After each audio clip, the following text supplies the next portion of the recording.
"You're a disgrace to the uniform," the prosecutor barked, slamming the file on the table as gasps echoed through the courtroom. "Dishonorably discharged and now on trial for desertion?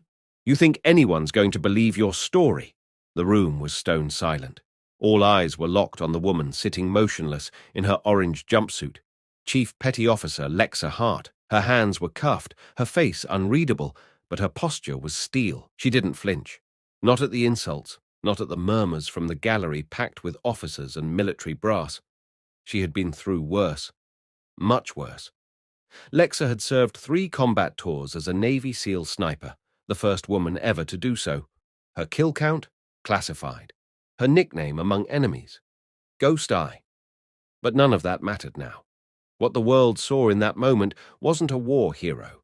It was a woman accused of abandoning her team mid-operation, costing 3 elite SEALs their lives. 3 dead, the prosecutor continued, pacing theatrically, because she vanished when the team needed her most. What kind of SEAL runs off mid-firefight? Still, Lexa said nothing. The judge glanced anxiously at the door.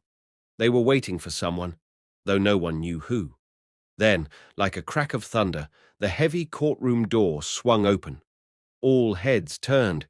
In walked a man in full dress uniform, 4 stars gleaming on his shoulder.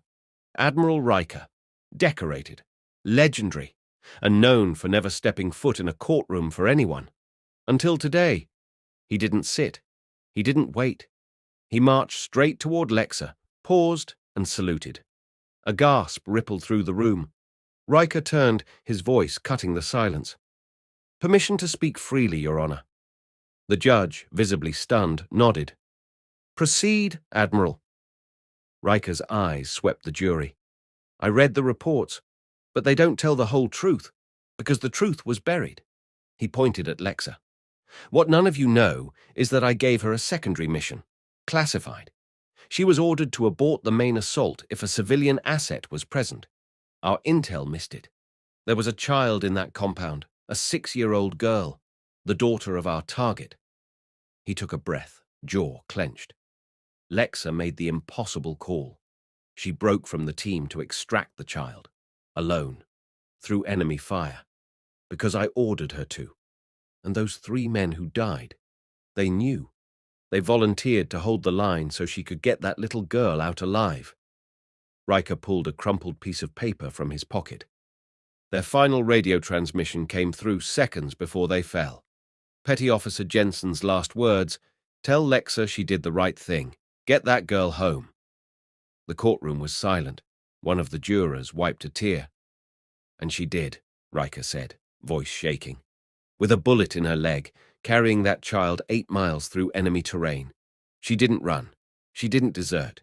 She followed orders, and she did what most of us couldn't." The prosecutor stammered, but the damage was done. The truth had shattered their case. The judge leaned forward. Why was this not included in the official report? Riker's expression darkened. Because some of the men who filed it couldn't stand the idea that a woman saved lives and outperformed them. They rewrote the narrative to protect their egos, and this warrior paid the price. In that moment, something shifted. The courtroom, once hostile, now hung their heads in shame. Lexa's cuffs were removed. The judge's voice cracked as she delivered the verdict. "All charges against Chief Petty Officer Lexa Hart are dismissed. This court owes you an apology." Lexa didn't cry. She didn't gloat. She simply stood, turned to Admiral Riker, and nodded. "Thank you, sir." But Riker stepped forward and spoke for all to hear. "No, Lexa. Thank you. You didn't just carry a child out of hell. You carried the weight of truth when the system failed you." And then, the unthinkable. The entire courtroom, officers, soldiers, even the prosecutor, stood and saluted her. The woman they tried to disgrace now stood taller than any medal could measure. A salute not just to a soldier, but to a symbol.